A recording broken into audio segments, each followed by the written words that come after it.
Welcome to the Artist Academy podcast, a place where we focus on the business side of art to help you attract more customers, increase profits, and ultimately live a life of creativity and financial freedom. I'm your host, Andrea Earhart, and this week's episode features Washington-based muralist Glynn Rosenburg. Glynn's journey is yet another one of those amazing artists made by the pandemic stories that we love to hear when a good thing happens from an unlikely circumstance. She's been growing her murals ever since and already has a record $7,000 month under her belt. I'm switching things up a bit with this one and interviewing an artist who is fairly new in her career because I think you're going to be able to relate to her journey a bit better than some of the 20-year-old, artist veterans that we've had in the past who have been doing this for a very long time. Glynn is currently in the thick of it and shares what methods she is currently using to gain momentum and new customers as a new artist. So let me know what you think about this week's episode with Glynn Rosenburg. Hi guys, today I'm here with Glynn Rosenburg and we're going to chat about all things murals and art business. And if you have any questions as we go along, please let us know. So Glynn, nice to meet you. How did you become an artist? Thank you so much for having me. I'm excited to be here. So I really became an artist from the first moment I can remember. I know a lot of people say that, but I grew up in a family with my mom, who was an art teacher in a high school, and my dad, who is a commercial photographer. So I've just always had art in my life. I grew up in Denver, and I went to a high school that was an arts magnet school. So I got to have an art class every day for like an hour from 6th through 12th grade. And I learned basically everything I know, technique wise in that school. It was really cool. And then I moved to Seattle and I went to Evergreen State College, which is just like a liberal arts school. It's a state school. And I kind of wasn't sure if I was going to be an artist at that point, but I took a bunch of printmaking classes and political economy classes and kind of got a little jaded to the world. And after that, I went into retail work and education. And then the pandemic hit and I was still teaching. I was in special education at that time. And it was really, really hard on my mental health. And I basically was just I can't do this anymore. And at that point, I'd been building my art practice for a year while I was teaching. And I just finally decided I needed to quit my job. And I went full-time artist at that point. And I was doing mostly murals. During the pandemic, our city got totally boarded up and people started painting murals on the outsides of the buildings. And it kind of kicked off this mural renaissance in Seattle that a lot of artists kind of got their start. So that was really what kicked it off. And since then, I've just been painting murals, doing fine art, gallery shows, and a lot of digital art. Awesome. Wow. I was just talking to someone the other day and we're like, COVID was such a great thing for artists. I've been talking to so many artists that are now full-time because of that thing that happened. And so that's awesome. Okay. How did you start getting your first mural jobs? Because we have a lot of people who listen that are in those first little bit of stages and they're like, how do I get customers? Yeah, it's kind of hard to explain when you're in that period because it just seems like it happens to other people and not you. I had been building my mural painting skills. We actually built a wall in our backyard. My partner is also a spray paint artist, so he taught me a bunch of techniques and we just practiced. And I basically built a portfolio out of repainting that wall over and over again. And then from there, I was posting on Instagram and my first client found me by searching a hashtag. I think she searched Seattle street artist. And so that job ended up being painting the entire inside of a cafe restaurant. And it was a really, really cool job. I actually did it with my partner. So that was my first job. And since then, it's mostly been Instagram, but a lot of word of mouth. A lot of it is actually other artists recommending me to clients, which has been really cool, building a network of artists who are kind of more about collaboration than competition. I love that. That's a rarity. It's to find a group of artists that are going to recommend you like that. That's amazing. How did you meet these artists? Mostly on Instagram, but also like through the boarded up pandemic mural project that I was talking about. A lot of the artists like met during that time period and became friends. That's awesome. Okay. And then just to step back really quick, you painted the same wall over and over to get your portfolio going. That is amazing. And I love it because that's a step that not a lot of artists are really want to take because it's just hard to paint and not get paid for it. Let's just be real. It feels like you're just like crafting or wasting your time. And a lot of people just won't put in that free work to get paid work later. But you did, and you did it into where you were painting over it over and over. How many times did you paint over that wall? Like 3 or 4? I don't know. I think we had it for a couple of years. So it was many, many repaintings. And we actually would like host parties and like have people come over and paint the wall with us too. So I think at that point I had another job. So I wasn't like really worried about money. And I was taking it as just having fun with my friends and learning a new medium, spray paint. So yeah. And shout out to social media for getting your first client off of a hashtag. I know. Just when we thought that hashtags were no more and pointless and social media posting just takes so much effort. You're getting your first couple jobs from social media and through this artist network. That's awesome. It's just so cool to see how different artists start up because everybody has their own first mural. Everybody has their own how they got their first job. So how do you get jobs now?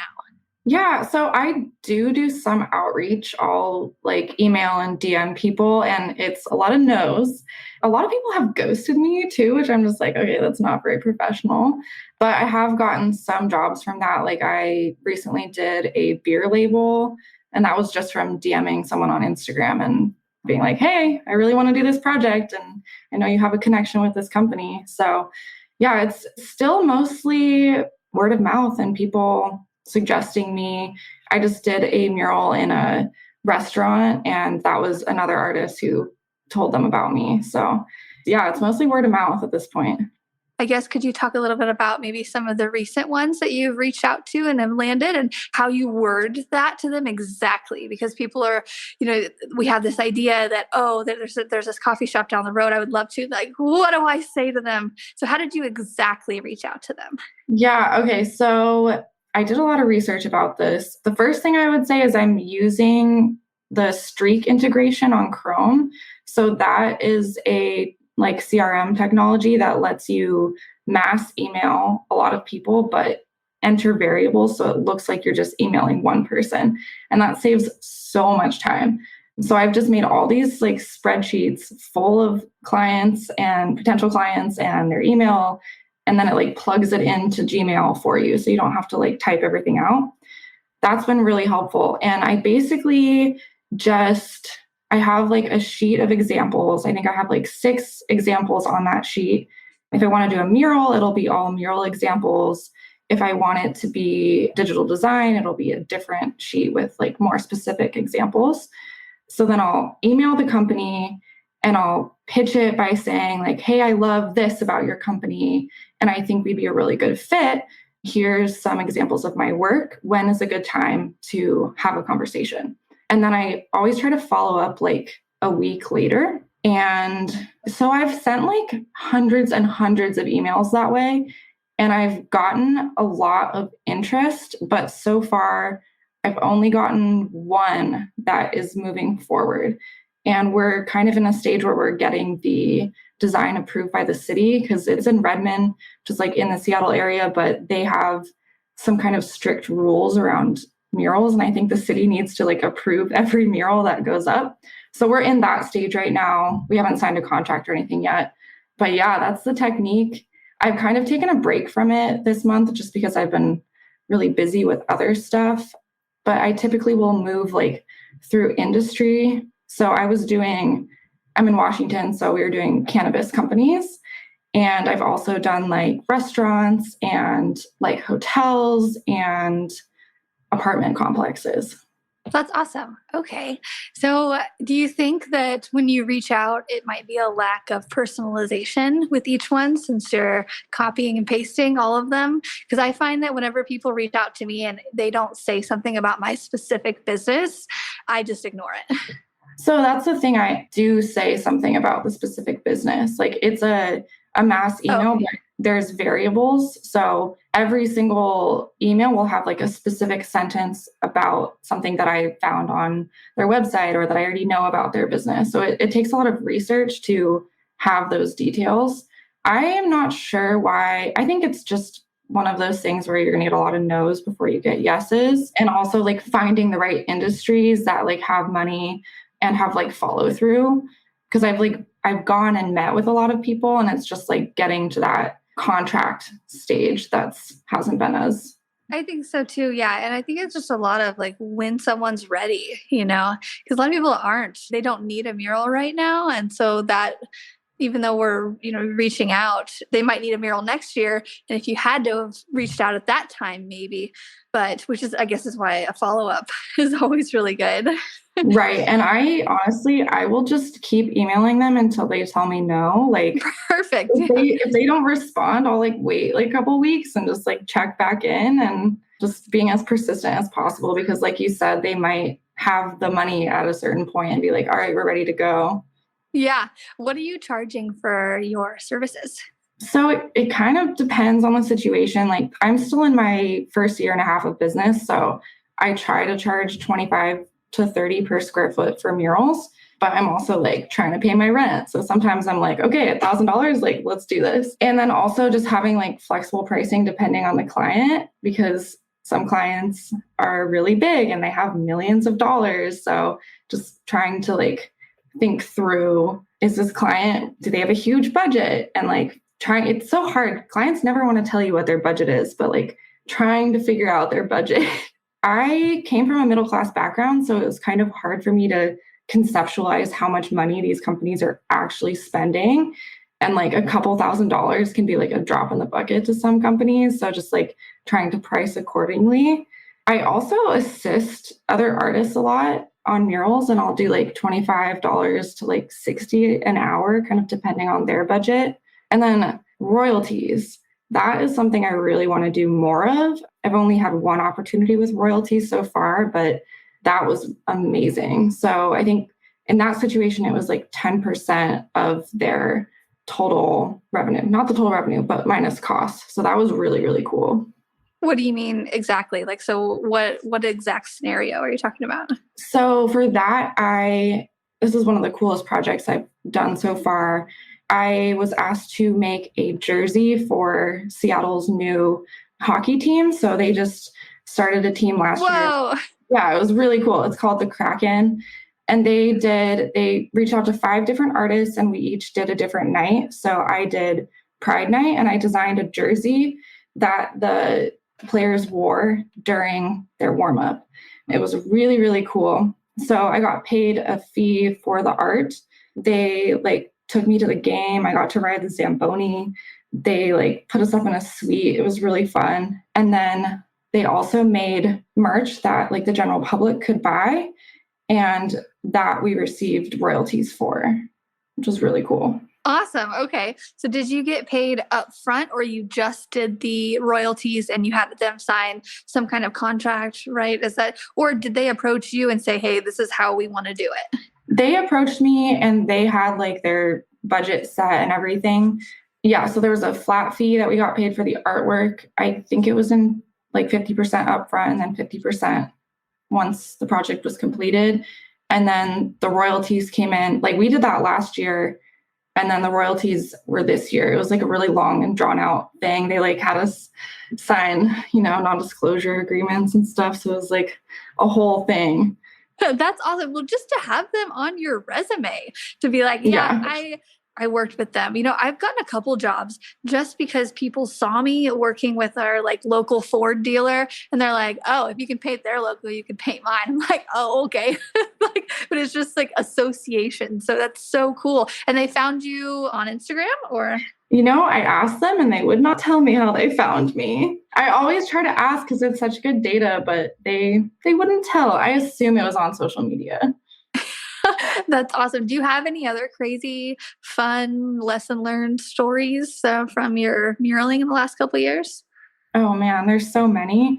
Let's see. I'm trying to think of like really fun ones. You're always gonna spill paint, and something that I figured Yeah. out I work with my friend Stevie Shaw a lot, and she is really, really fast thinking when it comes to cleaning up paint. And she'll literally just like scoop the paint up with her hands and like dump it back in the container. So just stuff like that, like figuring out the fastest way to like clean up your messes.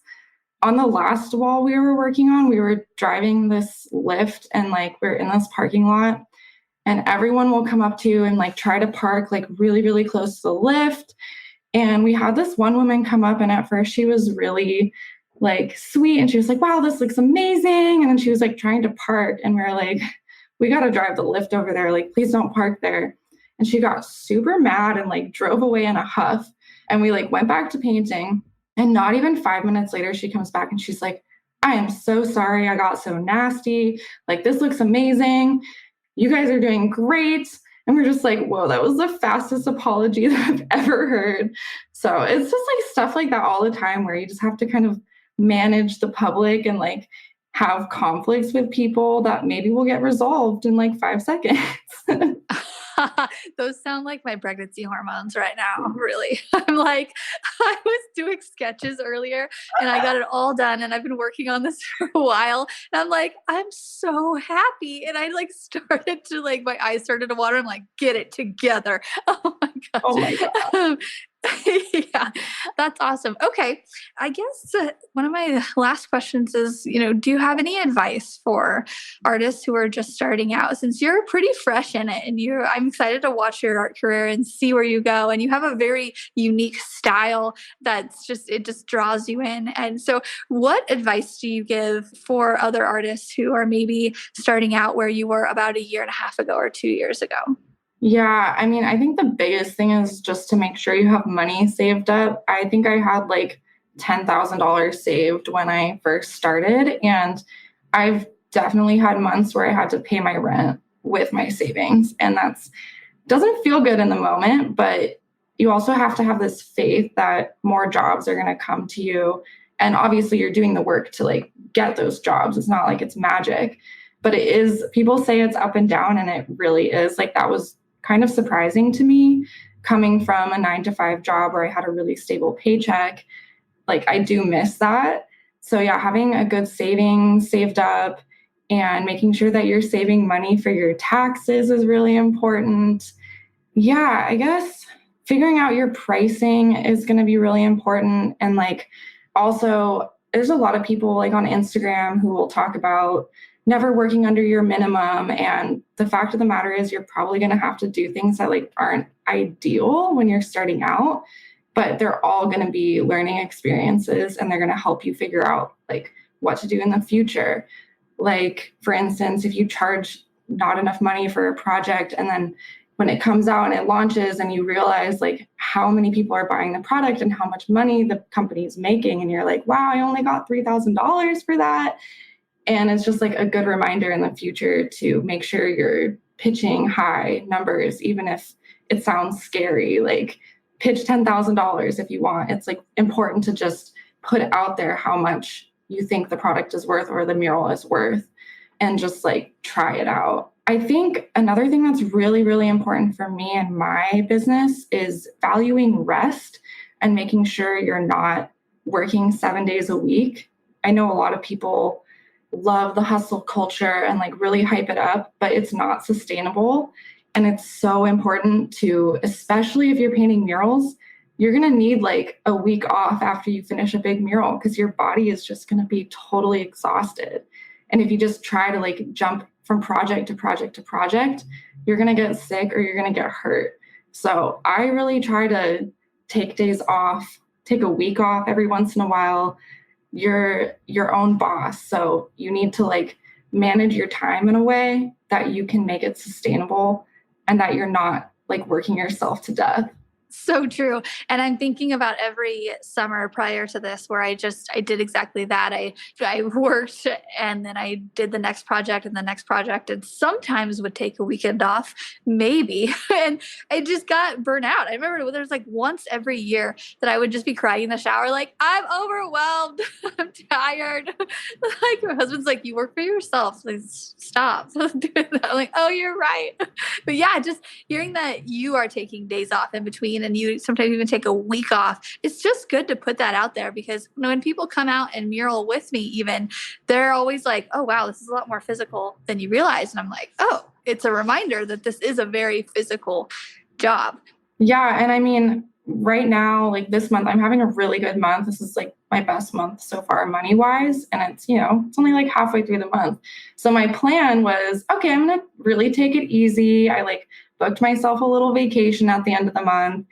And then things keep coming up and I'm like, I just feel like I've been working nonstop. And I'm like, I need a break. Like I just did a live painting thing this weekend, which was like really fun, but it was on a Saturday. And like, normally I try not to work on the weekends. So yeah, it's just really important to like even schedule it in, like write down in your planner, like not working these days. And I won't even like talk about art on my days off. It's like very strong boundaries around rest for me is really important. Yeah. Can I ask, what amount are you making this month so far? Yeah. So my goal is $10,000 and I'm at 7,000 for this month. So it's enough. It's not like where I want to be, but it's pretty good. Yeah. Because we're halfway through the month and you've made $7,000 for the month.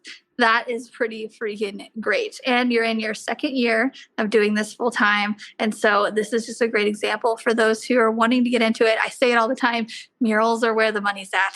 They just are. And doing the live painting type thing, like it's good to have different things going on, but it's just so profitable. Because I just think back to my mom makes a little over $30,000 for the year, and she works her butt off. She's a really great worker, and she's been doing that for a long time. It's a safe job, but $30,000 for the whole year, and you just pulled in 7 in a couple weeks. Like add that up, it's just the profit is exponential. And so, yeah, thank you for sharing all of that. Yeah. Yes. So where can people find you if they want to follow you? Yeah, so I am on Instagram. My handle is at Glynn Rosenburg, and there's a period in between Glynn and Rosenberg. And then you can also find me on TikTok at Glynn Rosenburg, and I'm on Twitter. I think I'm just Glynn Rosenburg on Twitter. I'm on Facebook. Glynn Rosenburg Design Company is my company name. I also have a website, glynrosenburg.com. It's mostly just my name everywhere. Where do you get the most customers from? Is it Facebook, Instagram, your website? Where are they contacting you? Definitely Instagram. Instagram. Yeah. Yeah. And I'm seeing that as a trend lately. Instagram is pretty hot right now with reels and whatnot. Awesome. Okay. Thank you so much. And we will be in contact, and I wish you all the best in your coming years. And I'm excited to keep following along. Thank you again. Thank you. Thank you so much. Good luck with the rest of your pregnancy. Thanks. That's a wrap. Thanks for listening to another episode of the Artist Academy podcast. If you've liked this episode and you've liked the tips and inspiration that you've gotten from it, then I want to encourage you to join our Artist Academy Advanced membership. We are currently going through the yearly 4th quarter success plan designed to help you, the artist in need of a little marketing direction, make money with your art during the most profitable time of year. If there's ever a time to double down on your art business efforts with promoting and pitching and sending out the emails that you need to send out and creating holiday window art and getting clear on what you're offering this holiday season and communicating that effectively with your audience, now is that time. Every year I double down on my efforts to sell during the 4th quarter, and every year I get better and better at it and make even more money than any year prior. For example, like my yearly sale, where I started off making $1,000 in one day the first year I tried this. Then the next year got even better, tweaked my messaging a little bit, and made $3,000 in one day. And then the following year made $5,000 in one day selling the art that was just sitting on my website that nobody had yet purchased, just by enhancing my marketing and promotion efforts with this fourth quarter success plan. Every year I give you the exact game plan that I'm using, refined by years past, in the form of step-by-step videos and templates for you to use to sell your unique art. Whether it be originals, prints, or my favorite, murals. I make it really easy for you. And to get some help with your art business plan during this very timely part of the year, go to artistacademy.co. That's artistacademy.co. Or click the link below in the notes to apply and join our group of highly encouraging artists from all over the world. Again, it's artistacademy.co, and I'll see you inside the membership for our fourth quarter success plan.